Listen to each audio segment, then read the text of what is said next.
Clinton Yow Foo had connections to organized crime and the drug trade.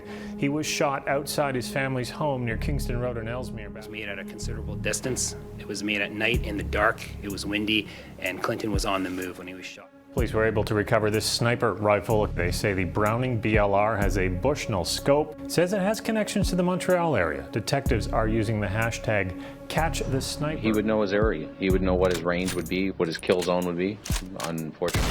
A paid killer, right? Is that who you think killed this person? Just after midnight on October 1st, 2015, a car pulled into the driveway of a house in a quiet Scarborough neighborhood near Kingston and Ellesmere Road. A 37-year-old man named Clinton Yow Foo was arriving to his parents' home, and he was in the middle of a phone call. He got out of his car and walked up the driveway as he continued his conversation, unknowingly taking the last few steps of his life.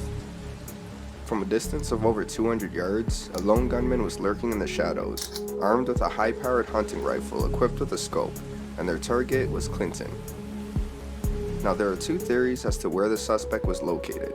One is that they climbed up a nearby cell phone tower, and the other is that they were lying prone on top of a concrete shed in a fenced-off enclosure.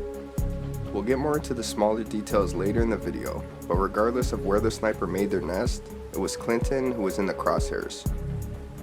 Before he could reach his front porch, the gunman fired a single shot that would prove to be fatal. Clinton was hit and collapsed on the driveway, where he then laid for over 2 hours before being found by a close friend who immediately called 911. Once emergency crews arrived, first aid was administered, but sadly, Clinton didn't make it. It was on this driveway across the street from me where a 37-year-old man was gunned down back in a...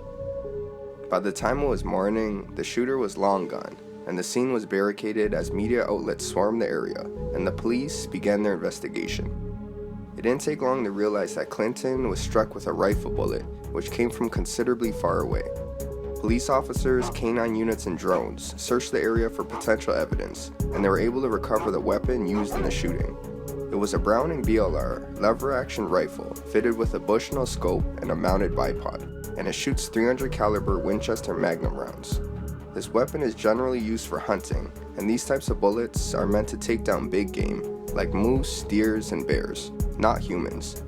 The police believe the person responsible was a trained shooter, as they described the conditions that night as being dark and windy, and also mentioned that Clinton was on the move when he was hit, making for a difficult shot.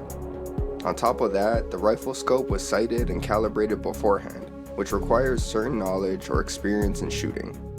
But some internet users have disagreed with the police, claiming that an amateur marksman would be able to pull off the same shot, since the distance was nothing extraordinary, and the high-definition scope and bipod made it easier to be accurate. Despite varying opinions from gun enthusiasts to hunters, everyone seemed to agree that seeing a bipod mounted to a lever-action rifle was unusual. Whether or not the murder was the work of some skilled hitman, or just an average Joe with a powerful gun, it raises the question as to how someone would become a target in the first place. Well, it turns out that Clinton had a rap sheet, and he was involved in organized crime throughout Ontario and beyond, so the shooting most definitely wasn't a random act. In this video, we'll go over his multiple run-ins with the law, stemming from a major drug investigation. This is the story of Clinton Mr.Big Yow Foo, a man who used dirty money to fund a luxurious lifestyle, eventually meeting a demise at the hands of an apparent hitman, wielding a weapon that has a history. So to start, let's go back in time over a decade ago, to the spring of 2009 on the streets of Whitby, Ontario. And not just this town, but also others in the Durham region, the police were seeing a significant increase in drug trafficking across the board. The growing problem was getting so bad that an official project was launched by local authorities, dubbed Project ISIS.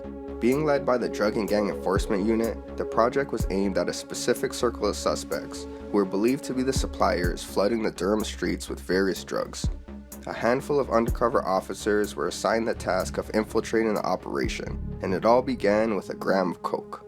That's what an agent bought from a 33-year-old Whitby street dealer named Michael Patrick, and it's how the police essentially got their foot in the door. From there, the narcs started gradually upping their orders, and deals for a couple of grams soon became ounces at a time. The agents then went up the food chain by getting low-level dealers to introduce their connections, and from there they followed the drugs and money to the top through monitoring and surveillance. As the investigation progressed, it expanded into the GTA, and the police were quickly able to figure out who the key players of the operation were. Within a few short months, there were 12 persons of interest who were spread across Ontario, dealing out of cities including Ajax, Bowmanville, Oshawa, and more. At this point, police forces from York, Peel, Toronto, as well as the OPP became involved in the project. The authorities then started to focus their efforts on the dozen suspects. As the weeks went by, one of the detectives in the case, Cyril Gillis, became familiar with the members' lifestyles, which can be summarized in the statement he made to CTV News. These guys were living the high life for the most part. They had no jobs. They attended the casino, dropped large amounts of money at the casino. They dealt drugs during the day and night, and they went out to bars whenever they had the time in between drug trafficking.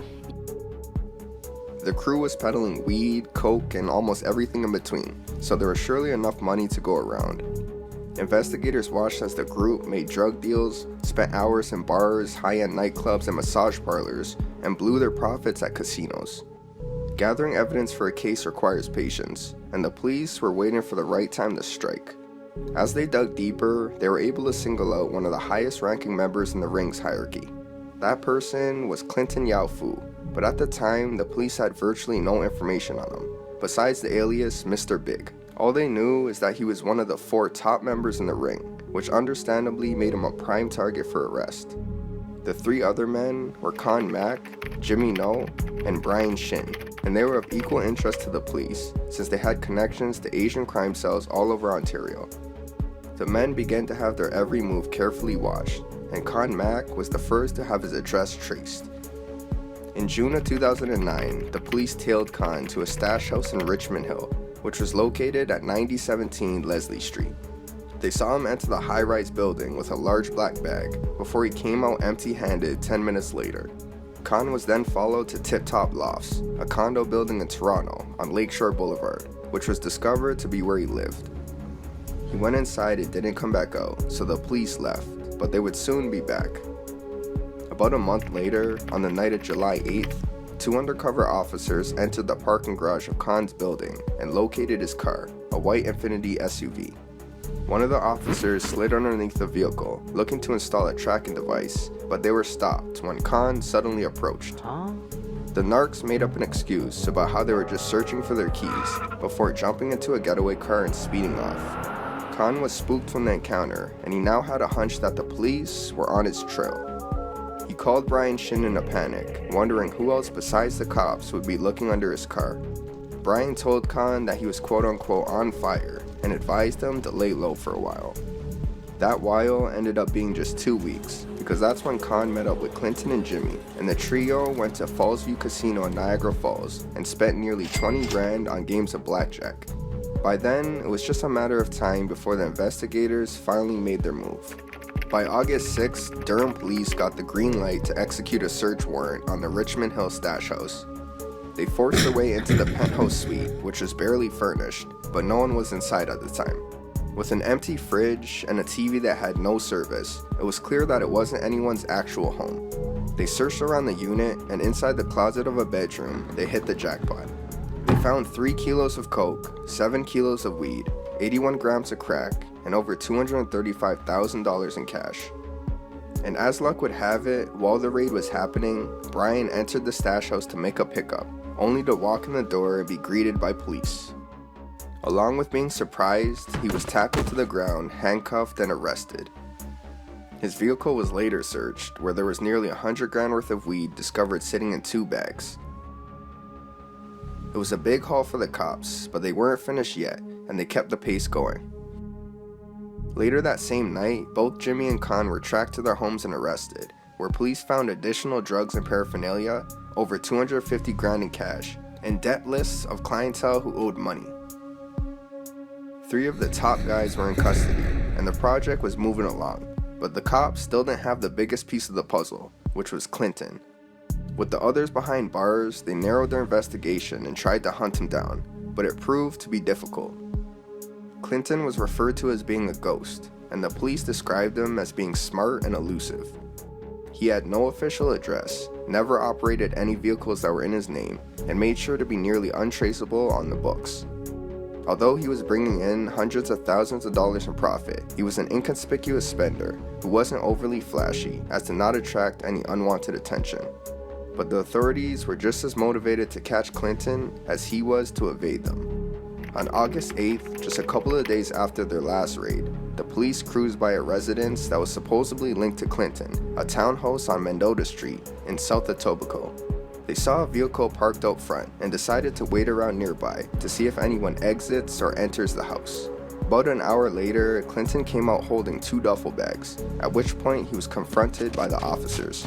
There was a brief struggle as they tried to arrest Clinton, but somehow he managed to escape on foot. The officers looked in the duffel bags and found plastic wrappers and digital scales. Afterwards, they searched the car that was in front of the townhouse and found $25,000 in cash and 6 BlackBerry cell phones. They then entered the townhouse, which looked to be another stash spot, because just like the one on Leslie Street, it was also virtually empty. The police searched the home and made their way to a locked closet in the master bedroom, which they busted open to find nearly $1 million worth of drugs inside. Along with that, investigators came across 2 loaded handguns, over 250 rounds of ammo, and ski masks. There was also expensive jewelry seized, including 3 Rolex watches, one worth $48,000. It was remarkable that Clinton was able to get away, but just weeks later, he would cross paths with the law once again. He was driving down the Don Valley Parkway in Toronto when he was pulled over for a routine traffic stop. A speeding ticket turned into an arrest when the officer ran Clinton's name in the system and was alerted that he had an active warrant. He was apprehended and later charged with possession of drugs for the purpose of trafficking, as well as 7 firearms-related offenses. In the weeks that followed, the remaining members of the drug ring were captured one by one until the police had every person of interest in custody. In 2009, he was arrested as part of a massive drug bust in which more than $3 million worth of drugs, cash, and stolen property were seized. Yow Foo was hit with several charges after police found guns, cocaine. By the end of the 3-month-long investigation, 12 people were behind bars, facing a combined 90 charges. Along with the arrests, more drugs were seized, as well as 11 vehicles, most of them being luxury cars, like BMW, Mercedes, and Infiniti. There were also 3 properties seized. 2 were houses in Whitby, and 1 was a condo in Toronto. The perps were in jail, and the legwork of the case was done. Now it was up to the court to do the rest. A couple of years later, in November of 2011, the accused suspects made an appearance before a judge. Most of those arrested in Project ISIS pled guilty to mainly drug trafficking charges, including Michael Patrick, the Whippy dealer who sparked the investigation. He received a conditional 5-month sentence and a 10 years weapons ban. Jimmy No was sentenced to 2.5 years and also landed a weapons ban. Con Mac was given 6 years, and he's prohibited from possessing weapons for a lifetime. Brian Shin received a 6-year sentence as well, along with a $575,000 fine.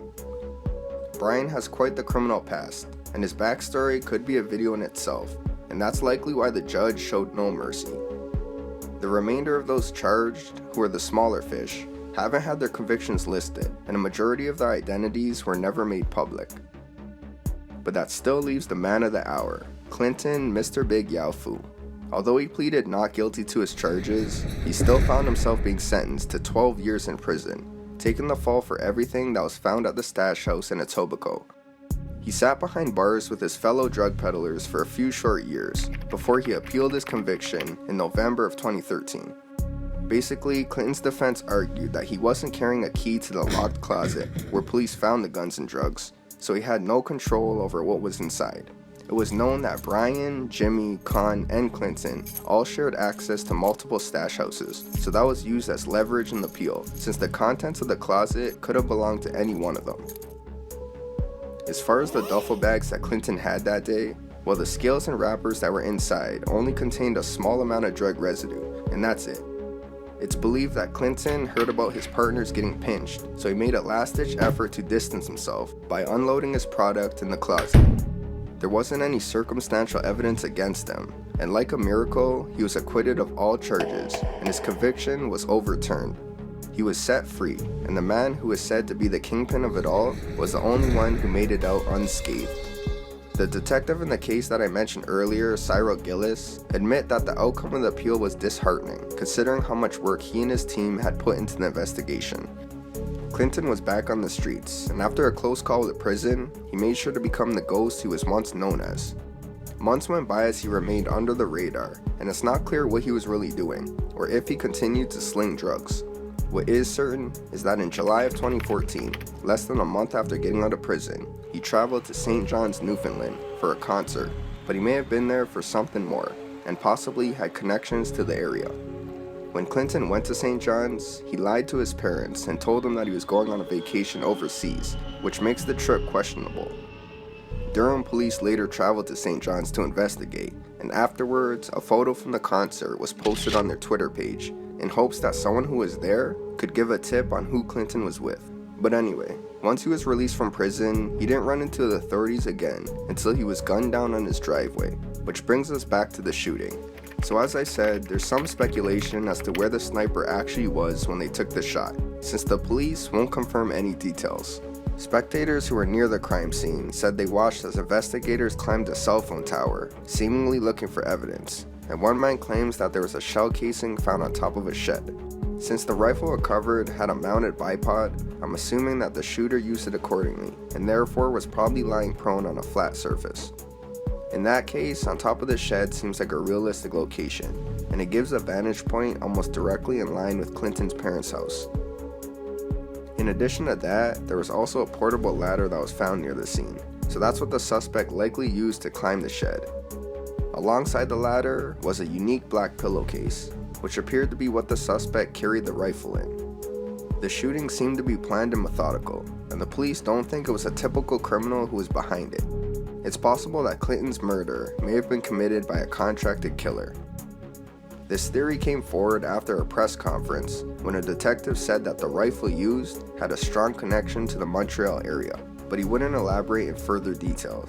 A reporter asked if the weapon's serial number was intact or not, but the detective was reluctant to give out information. The only other clue is the type of bullet that was fired, a .300 Winchester Magnum round, which is rare in Canadian homicides. But coincidentally, it was the same caliber bullet used in a high-profile shooting in Montreal, Quebec, 4 years earlier. Good evening. It's a killing that's shaken Montreal's underworld. A man known as the godfather of the city's mafia is dead. 86-year-old Nicolas Rizzuto was murdered in his Cartierville home in North End. On November 10th, 2010, around 6 p.m., a man named Nicolas Rizzuto was having dinner with his family in his mansion on Antoine Berthollet Avenue. If his name sounds familiar, it's because he was a longtime mob boss and the founder of the notorious Rizzuto crime family, the Sicilian Mafia of Montreal. He had a reputation for being a dangerous man of power, but his status also made him a target for rivals. While Nicolas was sitting at his dining table, a gunman was making their way through a wooded area behind his house. The family dinner was violently interrupted when suddenly, a single bullet pierced the window of the back patio and hit Nicolas directly in the chest. He was rushed to the hospital, but unfortunately, the bullet punctured a heart valve and he was later pronounced dead. Nicolas' passing made headlines since he was such a prominent member of the Rizzuto crime family. The fact that he was taken out by a sniper was surprising, but the murder itself was nothing new in the world of the mafia. Although it was theorized that the shooter was possibly a hired assassin, it's not clear if it was the same person who killed Clinton. The shell casings recovered from both scenes, or maybe evidence from the autopsies may have matched up, but that's not information that the police are ready to release. All that's confirmed is that the Browning BLR had a connection to Montreal, and with just that hint, there's no telling what they meant. There are a few articles that cover the idea, but it's just speculation whether or not the homicide of Clinton Yow Foo and Nicolas Rizzuto are connected. To this day, both of the murders remain unsolved, so it's left to the imagination to wonder which person or persons were responsible. Toronto police took to Twitter and created the hashtag #CatchTheSniper in a campaign to bring the killer to justice, but it's yet to come up with any suspects. So to wrap up the video, let's address the final question that comes up. Why was Clinton killed? Well, I don't have a concrete answer, but he was running a pretty large drug empire, and maybe someone just wanted him out of the picture in hopes of taking over his operation or dismantling it to make room for their own. If it was a paid hit, especially by a killer who has taken out a mafia boss, then Clinton must have bumped heads with someone with serious connections and deep pockets. Whatever the case was, he had acquired at least one devoted enemy, and at just 37 years old, his life was cut short due to a lifestyle that eventually catches up. Fast and easy drug money can be appealing, but the risks that come with it aren't worth it in the end. Clinton managed to flip a conviction and dodge a 12-year prison sentence, but when you're on the wrong side of the streets, the law is the least of your worries. Stay safe, and thanks for watching.